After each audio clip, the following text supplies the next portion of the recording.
Hello students, मैं रामानंद त्रिपाठी आज आपके लिए एसिड बेसिस एंड साल्ट्स का जो नेक्स्ट पार्ट है उसके लिए वीडियो आपके लिए बना रहे हैं। आप में से बहुत सारे लोग अभी तक हमारे चैनल को सब्सक्राइब नहीं किए हैं। उम्मीद करते हैं आप जल्द ही हमारे चैनल को सब्सक्राइब करेंगे। यह चैनल आपके लिए बनाया गया है, तो जितना जल्दी से जल्दी हो सके हमारे चैनल को सब्सक्राइब करिए, लाइक करिए, कमेंट करिए। आपका कमेंट हमारे लिए एक फीडबैक जैसा है।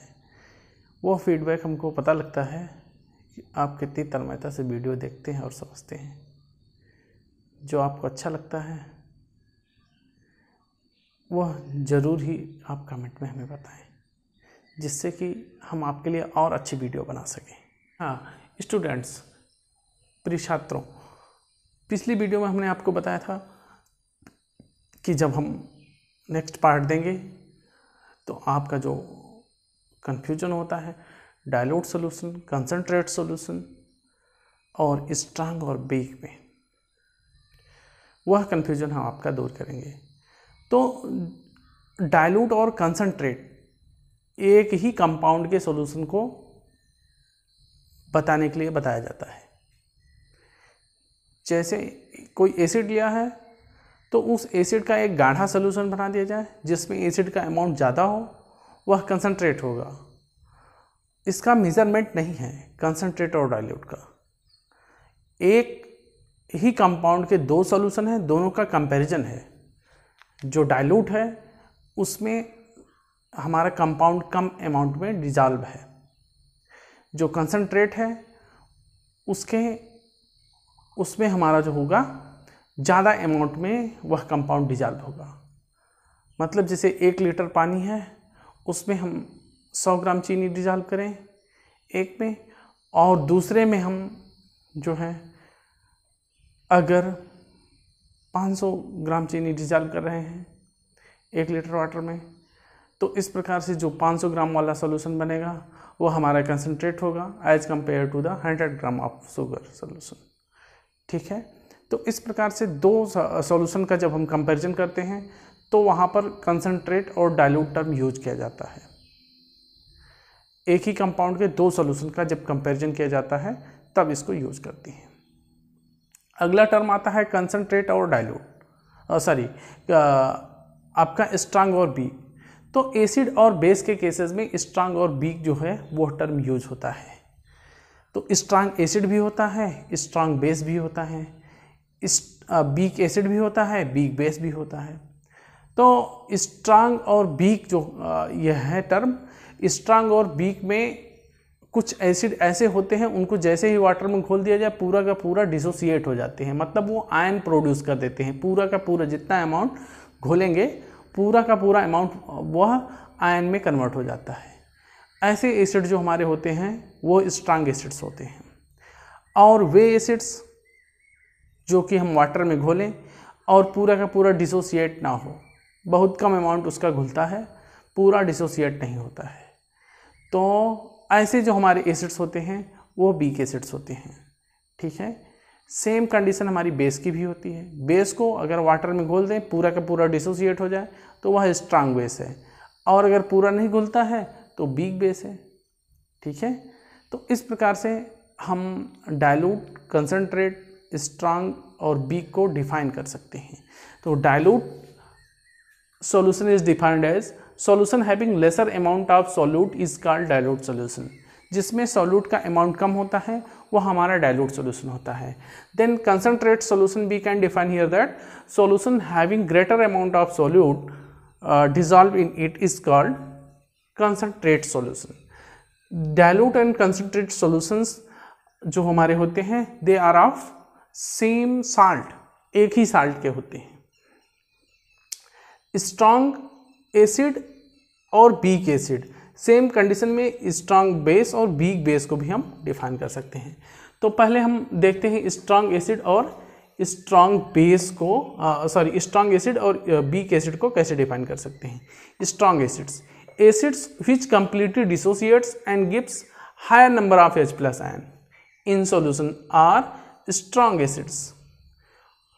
ठीक, तो जो हमने अब आपको बताया कि जैसे वाटर में बोलते हैं पूरा का पूरा घुल जाता है और वह आयन में कन्वर्ट हो जाता है, ठीक है, तो वो हमारा क्या होगा, स्ट्रॉन्ग एसिड होगा। एग्जाम्पल है HCl, HNO3, H2SO4। Weak acids, acids which do not dissociate completely, so number of H plus ion produced is very less, are weak, वो हमारे क्या होंगे, वीक एसिड्स कहलाएंगे। एग्जाम्पल है CH3COOH, C6H5OH, H2CO3, acetic acid, benzoic acid, carbonic acid, ये हमारे क्या होंगे, वीक एसिड्स हैं।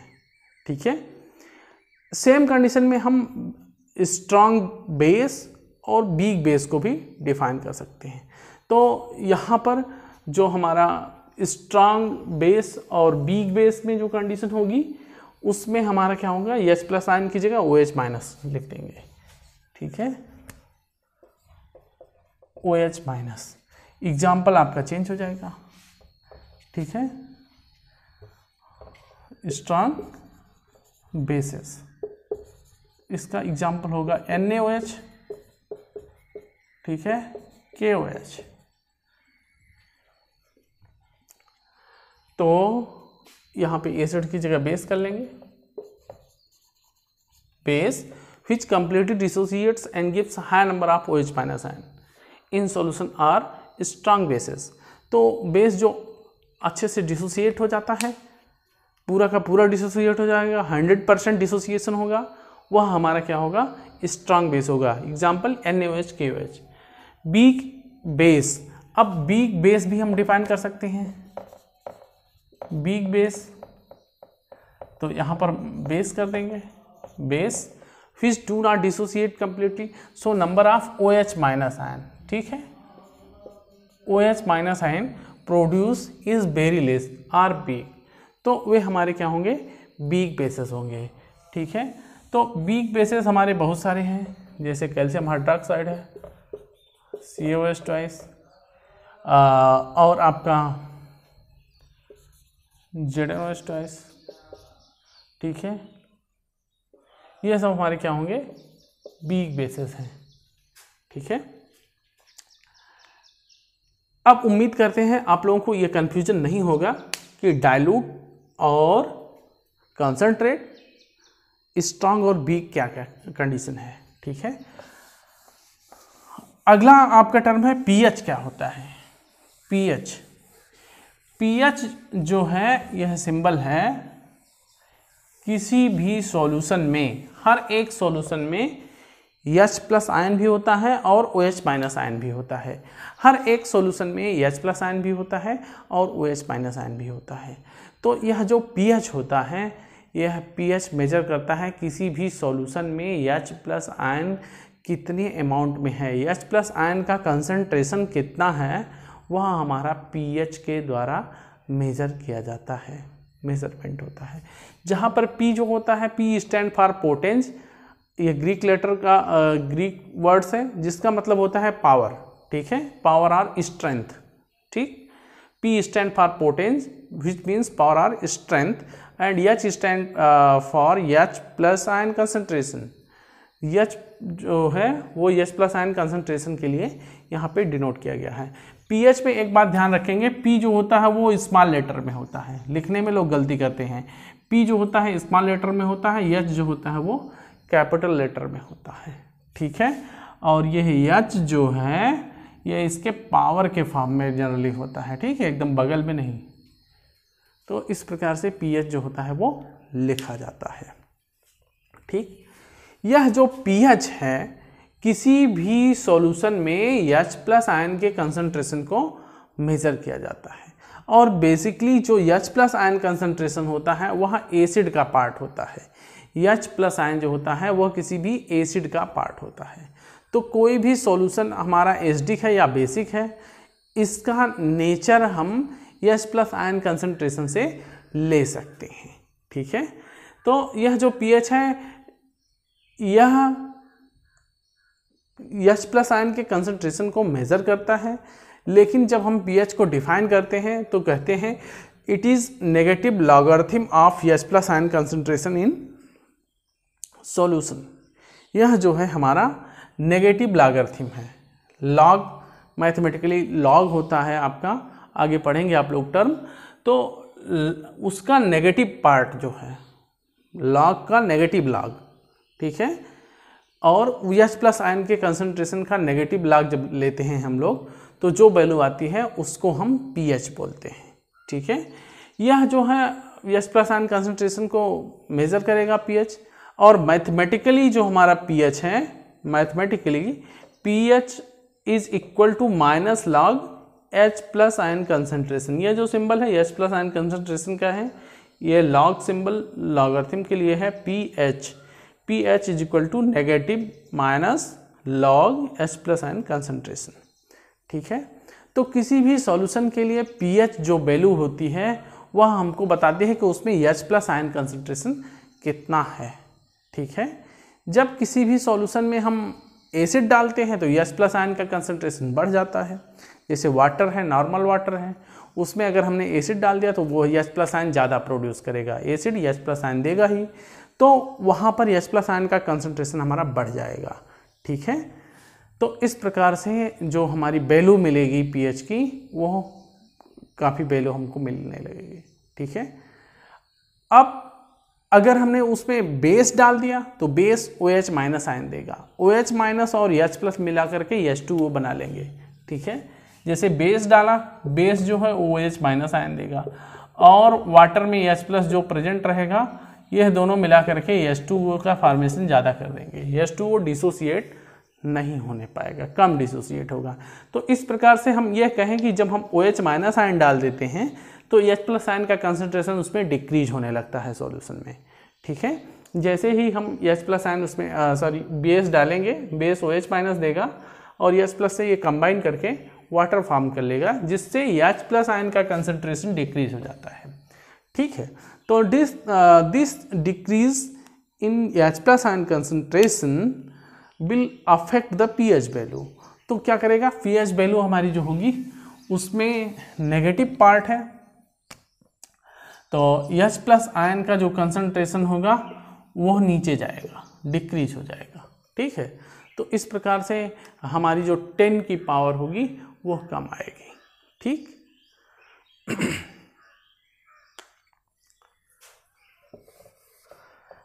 यह जो हमारा pH है वह किसी भी सॉल्यूशन के लिए इंडिकेटर का काम करता है, ठीक है।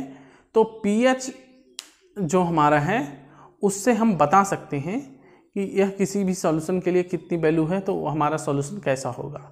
इसके लिए एक स्केल तैयार की गई है, that is called as pH scale. तो यह pH स्केल जो है वो 0 से 14 तक वैल्यू इसकी रेंज करती है। pH scale start from 0 and end up to 14, ठीक। pH start from 0 and end up to 14।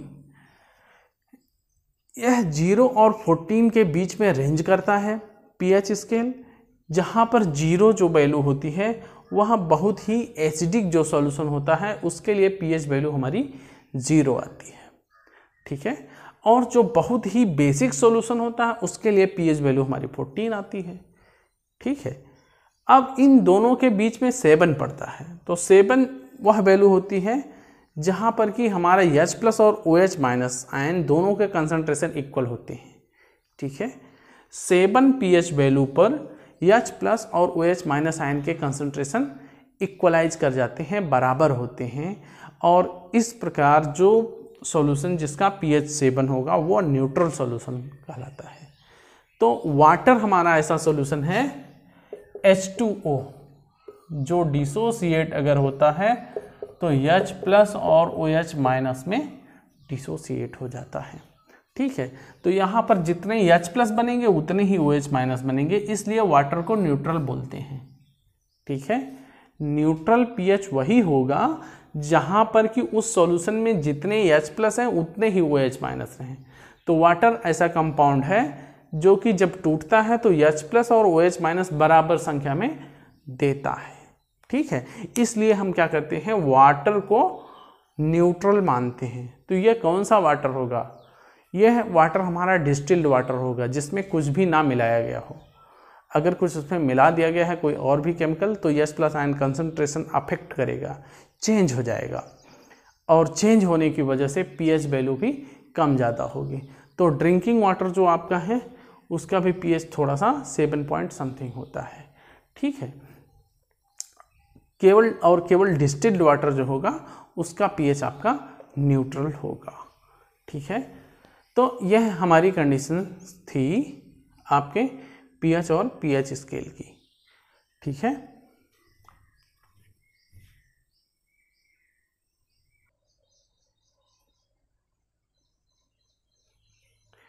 Next one is the importance of pH। pH का हमारे डेली लाइफ में बहुत सारा इम्पॉर्टेंस है, हमारी बॉडी सिस्टम में, एनिमल के बॉडी सिस्टम में, डिफरेंट बायोलॉजिकल रिएक्शंस में जो कि प्लांट के अंदर होती हैं, हमारे शरीर के अंदर होती हैं, उसमें pH काफ़ी अफेक्ट करता है। pH वैल्यू एक इम्पॉर्टेंट फैक्टर के रूप में वहाँ पर प्रेजेंट होता है, और उस फैक्टर को अगर हम चेंज कर देते हैं तो हमारी बायोलॉजिकल रिएक्शंस जो होती है वो डिस्टर्ब हो जाती है, ठीक है। जैसे हमारे प्लांट्स में भी हमारा क्या होता है, जो सॉइल का pH है वो सॉइल की क्वालिटी को बताता है, ठीक है। अगर pH वैल्यू कम है तो हमारा जो कंपाउंड होगा, जैसे सॉइल ले रहे हैं तो सॉइल हमारा एसिडिक होगा, 7 से कम एसिडिक होगा, 7 से ज़्यादा हमारा जो होगा वो बेसिक होगा, ठीक है। तो इस प्रकार से जो हमारी pH वैल्यू है वह अफेक्ट करती है। हमारे डाइजेस्टिव सिस्टम में है, अगर देख लें ह्यूमन बींग्स में, तो हमारे माउथ में जो सलाइवा निकलता है, लार निकलती है, वो लार का pH जो होता है वो 7 से एबव होता है, ठीक है, बेसिक होता है। Saliva is basic in nature, और जब हम भोजन खा लेते हैं वो सलाइवा उसमें मिक्स हो जाता है। जैसे ही हमारा भोजन हमारे स्टमक में पहुंचता है, स्टमक में हाइड्रोक्लोरिक एसिड सेक्रेट होता है, स्टमक के द्वारा HCl सेक्रेट होता है, ठीक है, HCl हाइड्रोक्लोरिक एसिड। ये हाइड्रोक्लोरिक एसिड हम जानते हैं स्ट्रांग एसिड होता है, इसलिए इसका pH जो होगा वो 7 से कम होता है। तो स्टमक में बहुत ज़्यादा अमाउंट में हमारा एसिड सेक्रेट होता है, और लगभग वहाँ पे pH 1.2 वैल्यू तक आ जाता है, मतलब हाईली एसिडिक होने की कंडीशन हो जाती है स्टमक में, ठीक है। स्टमक के आगे जब हमारा इंटेस्टाइन में पहुंचता है तो बाइल साल्ट जो प्रोड्यूस होता है that is somewhat basic in nature, और फिर यह जो एसिडिक नेचर होता है वह हमारा क्या होता है, बेसिक नेचर में कन्वर्ट हो जाता है हमारा फूड, ठीक है। तो इस प्रकार से जो हमारा स्टमक है, अगर इसमें बहुत ज़्यादा अमाउंट में एसिड प्रोड्यूस हो जाता है तो हमको एसिडिटी हो जाती है, खट्टी ढकारें आने लगती हैं, ठीक है। तो इसको कंट्रोल करने के लिए हम क्या करते हैं, माइल्ड बेस लेते हैं, मतलब बीक बेस लेंगे, ठीक है। बीक बेसिक नेचर का कोई भी हमारा कंपाउंड होता है, उसको अगर हम ड्रिंक कर लेते हैं तो वह हमको हार्म भी नहीं करेगा, और जो एक्सेस एसिड हमारे बॉडी में बन गया है उसको वो न्यूट्रलाइज करेगा, ठीक है। That compound which we take to neutralize excess acid or called antacids, ठीक है। एंटासिड्स वे कंपाउंड होते हैं जो एक्सेस हमारे शरीर में बना हुआ एसिड होता है उसको न्यूट्रलाइज करते हैं। The antacids may be defined as mild bases which neutralizes excess acids in our digestive system are called antacids। तो वे कंपाउंड बेसिकली बेस ही होगा जो एसिड को न्यूट्रलाइज करेगा, क्योंकि एसिड को न्यूट्रलाइज करने के लिए बेस का ही यूज़ हम करते हैं। तो that compound which neutralizes excess acids in our digestive system are called antacids। These some of these are MgOH twice, NaHCO3, milk of magnesia, this is also called as milk of magnesia, milk of magnesia, and this compound is called baking soda, baking soda, इसको baking soda कहते हैं। Sodium bicarbonate, sodium hydrogen carbonate, these are also called as, ठीक है। तो इसको हम कहते हैं एंटासिड्स। इस प्रकार से हम देख रहे हैं कि हमारे डाइजेस्टिव सिस्टम में, प्लांट में भी हमारा क्या हो रहा है, पीएच वैल्यू की बहुत ज़्यादा इम्पोर्टेंस है, ठीक है। दूसरा जो इम्पोर्टेंस देखने में आता है, टूथ डिके में हमारे दांत जो हैं वो सड़ने लगते हैं, कैविटीज़ का ज़्यादा प्रचार आता है टीवी पे, ठीक है। तो यह जो टूथ डिके होता है ये क्यों होता है, हमारे माउथ में जब हम भोजन को चबाते हैं तो वह दांतों के बीच में फंस जाता है और माउथ में बहुत सारे बैक्टीरिया जो हैं वो इंटर कर लेते हैं। बैक्टीरिया हवा में ही घूम रहे हैं, हर जगह घूम ही रहे हैं बैक्टीरिया, वायरसेस। वो क्या करता है, हमारे सांस के द्वारा अंदर चला जाता है, माउथ में ही वो रेस्ट करने लगता है। जो हमारे दांतों के बीच में फंसा हुआ हमारा फूड आइटम्स है उसको वो खाता है बैक्टीरिया, ठीक है। खाने के बाद एसिड प्रोड्यूस कर देता है, बैक्टीरिया भोजन को खाएगा, वहाँ पर एसिड प्रोड्यूस कर देगा और जब उस एसिड का कंसंट्रेशन 5.5 या उससे एबव होने लगता है तब हमारा क्या होता है, टूथ डिके होने लगता है। तो दांत जो है वह हमारा कैल्शियम कार्बोनेट का बना हुआ होता है, ठीक है, कैल्शियम कार्बोनेट का। ये कैल्शियम का अमाउंट ज़्यादा होता है, तो जैसे ही हमारा वो एसिड फार्म होगा वो हमारे कैल्शियम को क्या करेगा, जो दांत का मटेरियल है उससे रिएक्ट कर जाएगा। रिएक्ट करने के बाद वह दांत का बना हुआ मटेरियल हमारा ख़राब होने लगता है, कैविटी फार्म होती है और वीक हो जाता है, टूट कर निकलने लगता है, ठीक है। तो टूथ डिके में भी हमारा क्या करता है, ये पीएच वैल्यू हमारी वर्क करती है। 5.5 पीएच जो होगा यह आपका एसिडिक होगा, ठीक है, एसिडिक, एसिड बनाता है। 7 से ऊपर जो भी पीएच होता है वो बेसिक होगा, 7.1 जो होगा यह आपका बेसिक होगा और 6.9 जो होगा वह आपका एसिडिक होगा, ठीक है। तो यह बात ध्यान में रखेंगे। 7 पीएच हमारा न्यूट्रल होगा, 6.9 एसिडिक होगा, 7.1 बेसिक होगा, ठीक है। तो 7 से जितने भी एबव वैल्यू होगी बेसिक, 7 से जो बिलो वैल्यू होगी वो हमारी एसिडिक वैल्यू होगी, ठीक है।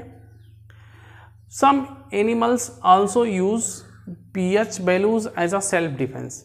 तो नेटल प्लांट जो होता है उसकी जो लीव्स होती है, हेयर लाइक लीव्स होती है, उसमें हमारा जो होता है मैथेनोइक एसिड प्रेजेंट होता है और जैसे ही वो हमारा कंपाउंड जो अगर हम उसके संपर्क में आ जाते हैं तो वह मैथेनोइक एसिड हमारे बॉडी में इंटर कर जाता है और जिससे खुजली बहुत ज़्यादा होने लगती है, ठीक है।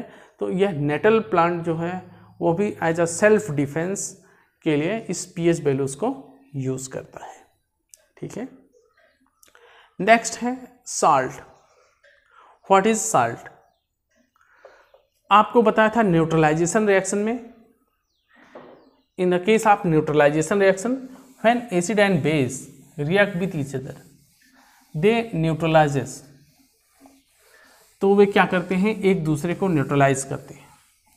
ऐसी कंडीशन में हमारा साल्ट और वाटर बनता है, ठीक है।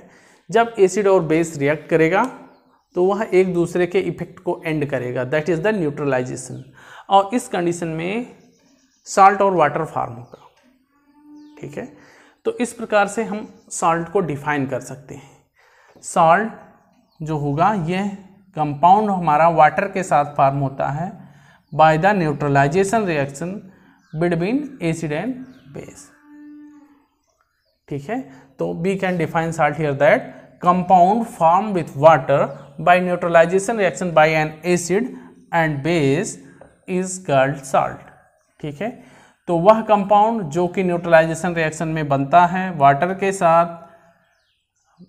और न्यूट्रलाइजेशन रिएक्शन एसिड और बेस के बीच में होगा, दैट इज कॉल्ड साल्ट, ठीक है। तो जैसे ये HCl हमारा एसिड है, एसिड, NaOH हमारा बेस है और ये NaCl आप साल्ट, और H2O वाटर। ठीक है, तो इस प्रकार से यह साल्ट हमारा बनेगा। एक ही साल्ट नहीं है, बहुत सारे साल्ट हैं। NaCl भी साल्ट है, KCl, Na2SO4, K2SO4, NaNO3, इस प्रकार से बहुत सारे साल्ट्स हैं। ठीक है, तो इन साल्ट्स के द्वारा ही इस प्रकार से ये साल्ट फॉर्म होते हैं इन द न्यूट्रलाइजेशन रिएक्शन। यह जो साल्ट फॉर्म होता है इसका बहुत केमिकल यूज होता है। बहुत सारे केमिकल रिएक्शंस में, बहुत सारे केमिकल कंपाउंड बनाने में इन साल्ट का हम यूज कर सकते हैं। जो हमारा सबसे कॉमन साल्ट होता है जिसको हम खाते हैं, नमक, that is also called as common salt, NaCl। Formula is NaCl। इसको क्या बोलते हैं? Common salt. कॉमन साल्ट है, तो यह साल्ट हम लोग खाते हैं और होटल में जाते हैं तो टेबल पे रखा हुआ होता है, इसलिए क्या होता है? टेबल साल्ट भी इसका नाम है। ठीक है, table salt, common salt, NaCl, sodium chloride. ठीक है, केमिकल नेम क्या है? सोडियम क्लोराइड, यह इसका केमिकल नेम। ठीक है, यह NaCl सोडियम क्लोराइड सॉल्ट जो है यह हमारे लिए एडिबल है, हम खाते हैं इसको, अपने डेली इंटेक में लेते हैं। इसके अलावा भी बहुत सारे साल्ट की हमको ज़रूरत होती है। कुछ साल्ट हमारे बॉडी में खुद से बनते रहते हैं केमिकल रिएक्शंस के द्वारा। इस साल्ट के लिए गांधी जी ने नमक सत्याग्रह किया था और इसी के लिए उन्होंने दांडी मार्च की थी। दांडी यात्रा नमक बनाने के लिए नमक सत्याग्रह आंदोलन किया था अंग्रेज़ों के खिलाफ, और दांडी नामक स्थान पर यह क्या किया था? नमक बनाने का काम किया था। ठीक, ये जो कॉमन साल्ट है, टेबल साल्ट, NaCl है, इससे हम बहुत सारे केमिकल्स फॉर्म कर सकते हैं। इससे बहुत सारे केमिकल बनाने में जो प्रोमिनेंट केमिकल हमारा बनता है वो हाइड्रोजन गैस बनती है, क्लोरीन गैस बनती है और सोडियम हाइड्रोक्साइड बनता है, सोडियम हाइड्रोक्साइड और NaOH। तो इसको बनाते हैं क्लोर एल्कली प्रोसेस में।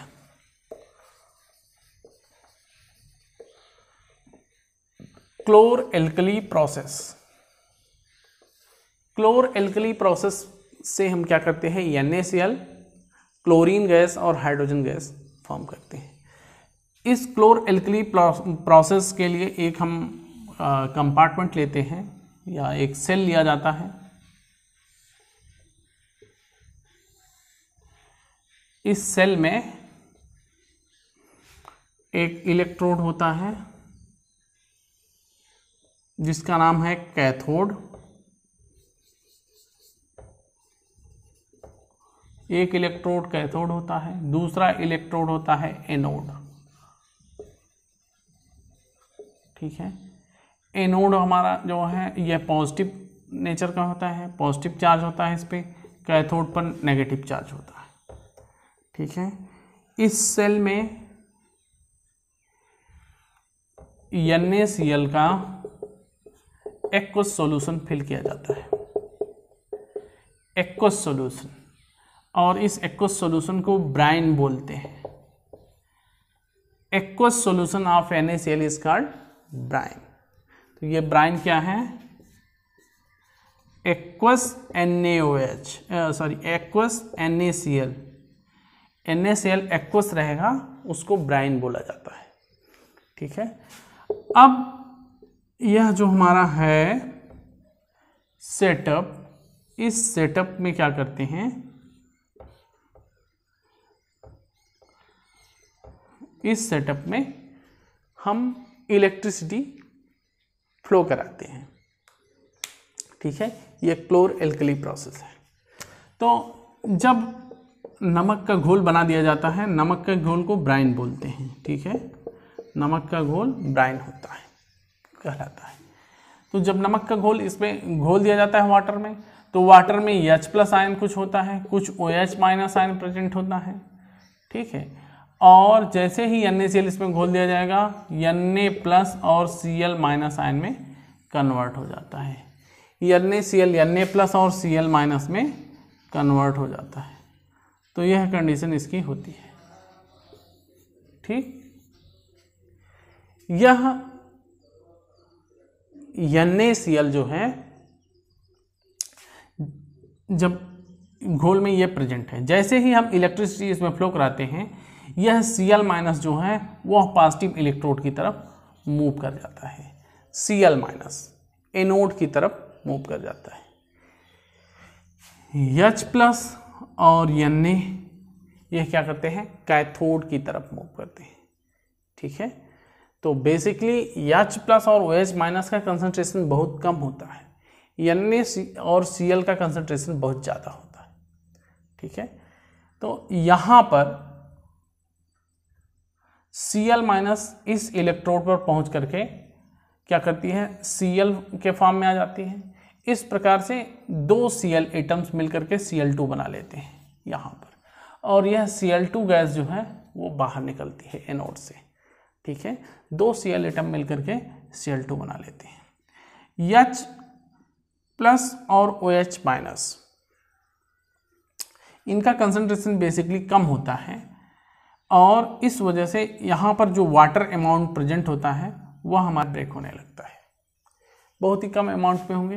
तो H+ जो होता है यहाँ पे फॉर्म करेगा, और H+ तुरंत ही यहाँ पर आकर के कैथोड पर दो H+ मिल करके H2 गैस बना लेते हैं, और H2 गैस हमारा कैथोड से बाहर निकलने लगती है। जो OH- बचता है वह OH- Na के साथ ज़्यादा एफिनिटी रखता है, इसको इधर नहीं जाने देता है, इसके साथ कंबाइन होकर के NaOH फॉर्म कर लेता है, ठीक है। NaOH यहाँ पे फॉर्म कर लेता है, जो कि हमारा कैथोड के आसपास ही ज़्यादा अमाउंट में फॉर्म होता है। तो इस प्रकार से इस प्रोसेस में 3 कंपाउंड फॉर्म होते हैं, हाइड्रोजन गैस कैथोड पर, NaOH कैथोड के आसपास, और क्लोरीन गैस यह आपकी एनोड पर फॉर्म होती है, ठीक है। यह दोनों बेसिकली हाइड्रोजन गैस जो होगी आपकी कैथोड पर बनेगी, और कैथोड के आसपास ही NaOH भी हमारा फॉर्म होता है।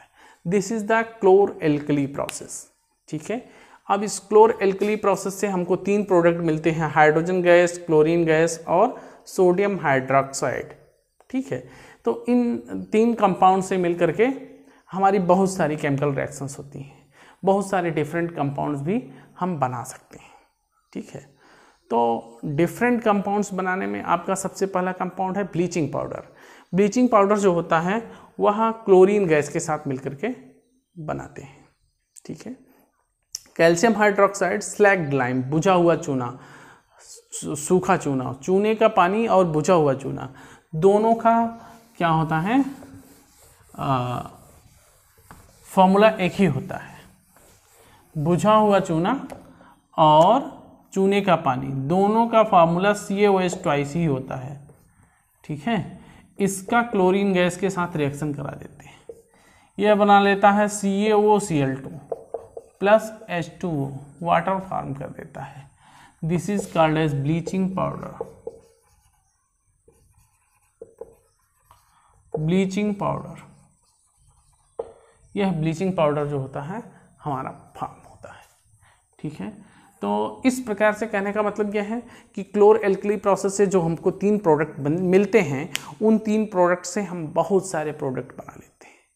क्लोरीन गैस का वाटर प्यूरिफिकेशन में भी बहुत यूज़ होता है, ठीक है, इंडस्ट्रीज में यूज होता है। NaOH का बहुत सारा सोप इंडस्ट्री में यूज होता है।